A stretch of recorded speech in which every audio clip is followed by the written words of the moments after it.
First chapter real numbers का ये हमारा पार्ट नंबर 4 है। पिछले पार्ट में हमने बताया था कि हम फंडामेंटल थ्योरम के बारे ऑफ एल्गोरिथम के बारे में पढ़ेंगे और एचसीएफ और एलसीएम के रिलेशंस के बारे में करेंगे। तो आज मैं आपको बताने जा रही हूँ फंडामेंटल थ्योरम ऑफ एल्गोरिथम के बारे में बताने जा रही हूँ। जैसे कि वैसे तो मैंने आपको हमारी फर्स्ट पार्ट में बताया भी था कि फंडामेंटल जो थ्योरम ऑफ हमारी अर्थमेटिक है, थ्योरम ऑफ अर्थमेटिक है, वो क्या है उसके बारे में मैंने थोड़ा सा आपको बताया था कि ये क्या है। इसके मतलब के अनुसार क्या है कि हम एवरी जो कंपोजिट नंबर है उसको क्या लिख सकते हैं, प्रोडक्ट ऑफ प्राइम फैक्टर्स लिख सकते हैं इन अ यूनिक वे। यही है हमारी फंडामेंटल थ्योरम ऑफ मैथमेटिक्स कि every composite number can be expressed in the form of product of prime numbers in a unique manner. ठीक है, अगर आप किसी भी कंपोजिट नंबर्स के अगर फैक्टर्स बनाओगे तो अब अगर उसकी आप लिखोगे तो पैटर्न देखोगे कि आप हर कंपोजिट नंबर का एक यूनिक पैटर्न आएगा। ठीक है, यही हमारी फंडामेंटल थ्योरम ऑफ अर्थमेटिक है। और आगे हम अब इसकी एग्जांपल्स करने वाले हैं इसकी। जैसे एग्जांपल नंबर 4 है, example number 4 fundamental theorem of arithmetic आपके बुक में डेफिनेशन भी लिखी हुई है, अब वही मैंने एक्सप्लेन कर दी है कि every composite number can be expressed, जब फैक्टराइज्ड लिखा हुआ है यहाँ पर, as a product of primes. Primes का मतलब यही है कि हम प्राइम नंबर्स की प्रोडक्ट के रूप में, फैक्टर्स के रूप में इसको लिख सकते हैं। And this factorisation is unique. यही मैंने बोला ना कि अगर आप किसी भी कंपोजिट नंबर के अगर फैक्टर्स बनाओगे तो हर कंपोजिट नंबर की जो प्राइम फैक्टराइजेशन होगी वो अलग होगी। तो वही लिखा है apart from the order. Apart from the order का मतलब ये है, ये मतलब कि जैसे अगर आप, मैं अगर चलो थोड़ा सा आपको लिख के बता रही हूँ, ये अगर आप 15 के हम फैक्टर्स बनाएंगे तो क्या बनेंगे, 2 इंटू 3 इंटू कितना बनेगा, 2 3 6, 15 के फैक्टर्स अभी ये वाले नहीं बनेंगे, 6 इंटू 3 18। चलो अगर आप इसके फैक्टर्स बना रहे हो, 18 के फैक्टर्स बना रहे हो तो 2 इंटू 3 इंटू 3, तो इसको आप लिख सकते हो 2 इंटू 3 रेज टू स्क्वायर, या आप इसको ये भी लिख सकते हो 3 इंटू 2 इंटू 3। मतलब लेकिन जब हम इसके ये करेंगे तो यही फैक्टर्स बन रहे हैं। मतलब apart from the order, order ज़रूरी नहीं है कि 2 3 3 ही चाहिए, या मतलब इससे कोई फ़र्क नहीं पड़ता। तो इसका मतलब ये है इन विच प्राइम फैक्टर्स अकर्स।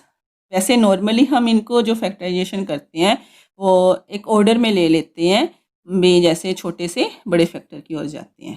तो यही है कि फंडामेंटल थ्योरम ऑफ अर्थमेटिक क्या है, every composite number can be expressed in the form of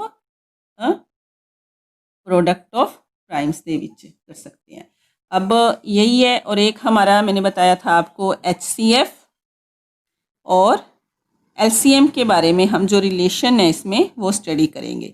जैसे कि अगर कोई ए और बी दो इंटीजर्स हैं हमारे पास, अगर 2 इंटीजर्स हैं, देन अगर हम एचसीएफ निकालते हैं 2 इंटीजर्स का और एलसीएम निकालते हैं, देन क्या होता है कि HCF of A and B integers multiply by LCM of A and B integers is equal to the product of 2 numbers.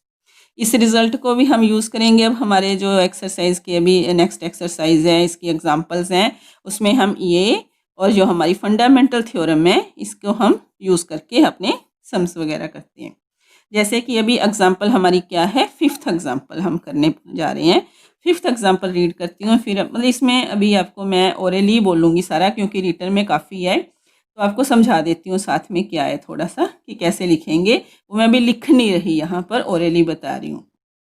तो एग्जाम्पल जो 5 है वो क्या है, consider the number 4 raise to n। मतलब कोई नंबर है अगर वो 4 रेज टू n की फॉर्म में है, n यहाँ पर क्या है, एक नेचुरल नंबर है। तो नेचुरल नंबर है, इट मीन्स पावर कहाँ से 1 2 3 वगैरह से स्टार्ट हो रही है। ओके, नेचुरल नंबर इन्होंने बोला है, तो 4 रेज टू 1 हो सकता है, 2 3 4 हो सकता है। और check whether there is any value of n for which 4 raise to n ends with the digit 0। Question मुझे लग रहा है समझ आ गया होगा, लेकिन मैं एक्सप्लेन करती हूँ थोड़ा सा। इन्होंने बोला कि अभी क्या 4 के रेज टू n जो हमारा नंबर है, इसमें जो n है, क्या n की कोई ऐसी वैल्यू है, जैसे मैंने बोला ना n इज, इन्होंने बोला नेचुरल नंबर है, तो n की जो वैल्यूज़ हैं कहाँ से हमने स्टार्ट की, 1 2 3 4 5 से की हैं। मतलब ऐसी ये वैल्यूज़ यहाँ पर फिल करने से, जब हम जैसे 4 रेज टू अगर 1 फिल कर रहे हैं, सपोज थोड़ा सा बता रही हूँ, वैसे यहाँ पर लिखना नहीं है, 4 रेज टू 1 हो गया तो कितनी वैल्यू आई 4। तो ऐसे ही अगर आप कोई भी n की वैल्यू अगर फिल करते हैं तो क्या कोई ऐसी वैल्यू आती है विच क्या होगी, एंड्स विद ज़ीरो, मतलब जिसका जो यूनिट डिजिट है वो क्या होगा, ज़ीरो होगा। हमें ये बताना है कि है कहीं ऐसी वैल्यू। तो अभी हमें एक बात समझनी है कि अगर कोई भी नंबर, हमें पता है any number which is ends with zero, अगर कोई भी नंबर ज़ीरो से एंड करता है तो हमें पता है वो नंबर क्या होता है, नंबर डिविजिबल बाय होता है। कौन कौन से फैक्टर से, 2 और 5 से डिविजिबल होता है। ये हमने डिविजिबिलिटी रूल्स में किया है हमारी अर्लियर क्लासेस में, कि अगर कोई नंबर 0 से एंड होता है देन वो क्या होता है, 2 और 5 से डिवाइड होता है।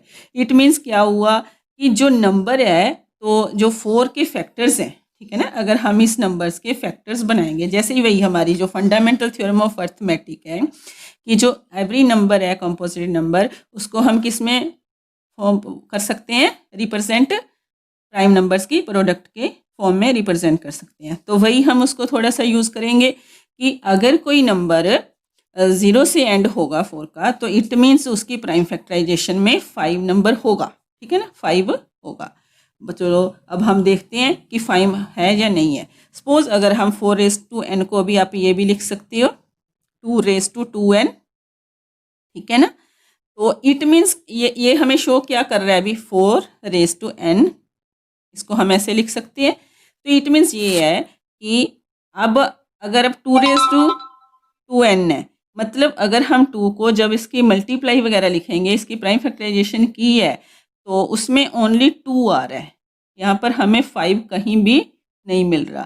तो बस इसी को हम बोलेंगे, इसी को हमारे रिजल्ट लेके, इसको बेस बना के कि फंडामेंटल थ्योरम ऑफ अर्थमेटिक के अकॉर्डिंगली कि यहाँ पर 5 नहीं है, देयर इज़ नो नंबर, मतलब कि no number 5 in the prime product of 4 raised to n, therefore it is not possible that there is any value of n which gives the 4 raised to n ends with 0। तो ये हमारी क्या होगी, example number 5 हो गई। अभी हम कौन सी एग्जाम्पल, हमारी 6 स्टार्ट करते हैं। तो एग्जाम्पल 6 में क्या है कि find the LCM and HCF of 6 and 20 by prime factorisation method. ये सेम वही क्वेश्चन है कि जैसे हमने, ये तो छोटी क्लासेस वाला है कि हमें HCF and LCM find out करना है। नंबर्स हमारे हैं 6 एंड 20, सीधा इन्होंने बताया हुआ प्राइम फैक्टराइजेशन मेथड से करना है। तो बहुत क्लियर है कि इसके 6 के जो फैक्टर्स बनेंगे वो कितने बनेंगे, 2 into 3, ओके। और 20 के फैक्टर्स अगर बनेंगे तो हमारे 2 into 2 into 5। अगर आपको सीधे ना बनाने हैं तो आप ऐसे भी बना सकते हो जैसे हम छोटे क्लासेस में करते थे, ठीक है।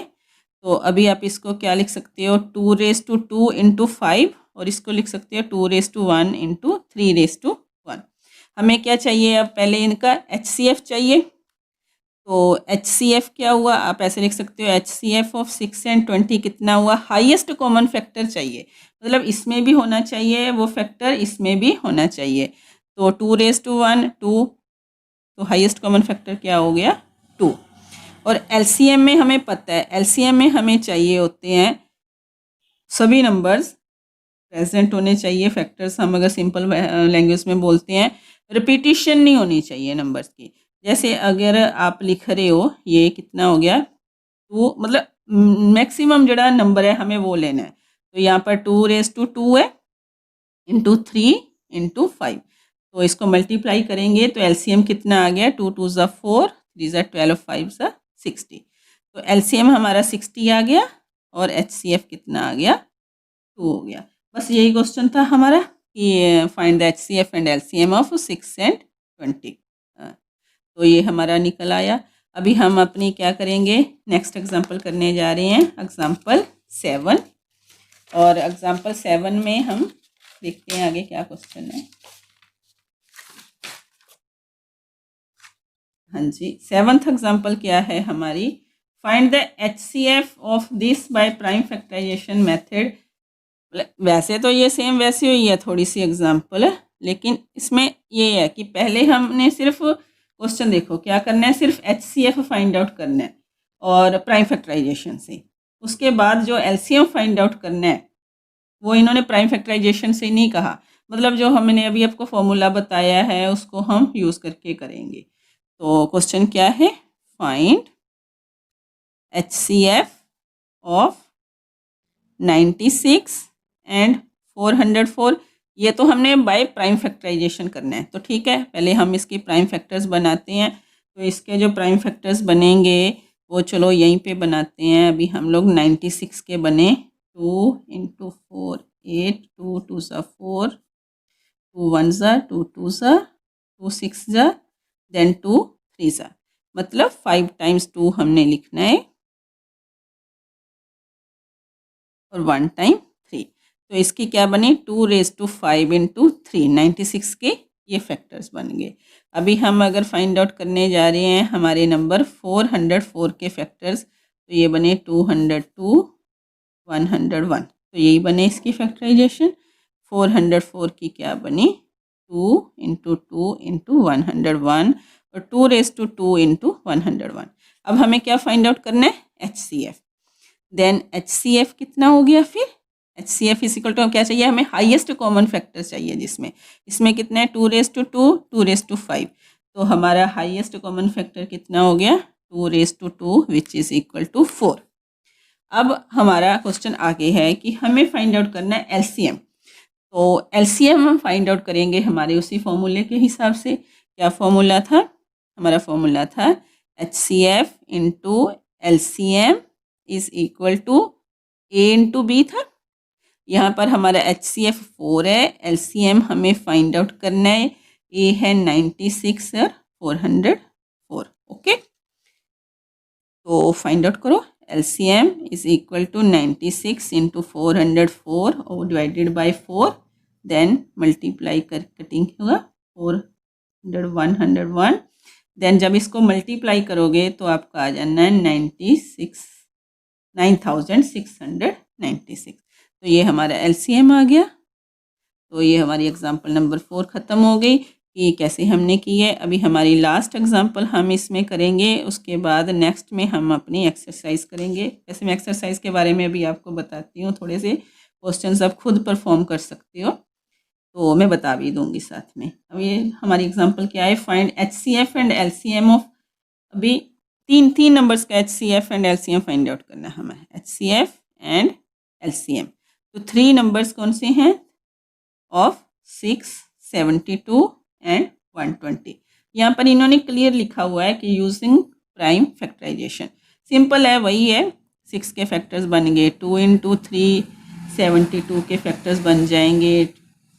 आप वही वैसे ही कर सकते हो जैसे डिवाइड करके कर सकते हो, 2⁵3 और 3⁵, इसके फैक्टर्स बन जाएंगे। अगर आप 120 के फैक्टर्स लिखोगे, ये आप अभी कर सकते हो, मैं नहीं सॉल्व कर रही। तो 2⁵3 × 3 × 5। अभी हमें क्या चाहिए, HCF चाहिए। HCF मतलब तीनों में, अभी हमें तीनों में कॉमन फैक्टर्स देखना है जो हो। तो इसमें 2 है, इसमें 2⁵3 है, 2⁵3 है, मतलब जो कॉमन है वो ओनली 2 है। ओके, अभी 3 देखो, इसमें 3 है, 3⁵3 है, इसमें भी 1 टाइम 3 आया, लेकिन कॉमन तो 3 आया। अब 5 इनमें नहीं है, तो हमारा कॉमन फैक्टर्स जो आए 2 और 3 आए, देयरफॉर HCF कितना हो गया, 6। अब LCM बारे में क्या था, हमें हाईएस्ट फैक्टर्स लिखने होते हैं। LCM में क्या होता है, हाईएस्ट लिखना है। तो हाईएस्ट कितने हैं, 2⁵3, ओके, और 3⁵2 और एक नंबर है हमारे पास 5। तो जब हम इनको मल्टीप्लाई करेंगे तो हमारा नंबर आया 360। मतलब जब 3 नंबर्स का हमने HCF निकाला और LCM निकाला, तो ये आई टर्म्स हमारे HCF 6 और LCM 360। अभी हमारी एग्जांपल्स क्या हो गई, ख़त्म हो गई। तो मैं एक्सरसाइज के बारे में अभी आपको क्वेश्चन रीड करके बता रही हूँ, थोड़ा सा ओरली बता रही हूँ, आप कर सकते हो, कर लोगे बड़े आराम से, बहुत इजी क्वेश्चंस हैं। जैसे कि क्वेश्चन 1 है, क्या है, express each number as a product of its prime factors. तो बहुत क्लियर है, क्वेश्चन से ही क्लियर हो रहा है कि हमें इन नंबर्स को क्या करना है, product of prime factors find out करना है। आप डिवीज़न मेथड से फैक्टर्स फाइंड आउट करो और देन बस उसको राइट डाउन कर दो। ठीक है, फर्स्ट क्वेश्चन के सारे पार्ट्स हो जाएंगे। हाँ, मैं भी आपको यहाँ पर एक बात ऐड करने चाह रही हूँ। अभी आपने बताया क्या करना है, जब आप सारे क्वेश्चंस करोगे ना, इसके सभी पार्ट्स 5 पार्ट्स हैं, जब आप 5 पार्ट्स क्वेश्चंस करोगे दोनों पाँचों के पाँचों, तो उनमें आप एक पैटर्न देखना कि जब आपने HCF इसकी प्रोडक्ट फाइंड आउट की है, तो क्या जो प्रोडक्ट है भी किसी में सेम आ रही है, सेम नहीं होगा। वही मैं बता रही हूँ, वैसे तो हमने किया भी है, यूनिक पैटर्न में आती है, मतलब अलग होगा। चलो ये आपने, हम ये जज करेंगे कि हाँ जो उन्होंने यूनिक लिखा हुआ था वो एक्चुअली यूनिक है कि नहीं है। ठीक है, ये हमने खुद से अपने आप से एक तरह से एक्सपेरिमेंट करके देखना है। तो अभी क्या हुआ, सेकंड क्वेश्चन क्या है कि LCM and HCF of the following pairs of integers and verify. और ये क्वेश्चन भी आप कर सकते हो, आपने ट्राई करना है कि आपको सीधा वही, जब भी मैंने यही एग्जांपल्स किए हैं सेम वैसे ही HCF और LCM फाइंड आउट करना है। देन आपको ये जो मैंने फॉर्मूला दिया था उसको वेरीफाई भी करना है। अभी फाइंड आउट आपको फैक्टराइजेशन मेथड से करना है सेकंड क्वेश्चन में। और थर्ड में वही है, जो अभी 8th एग्जाम्पल आपके सामने अभी पड़ी है, तो सेम वैसे ही करनी है।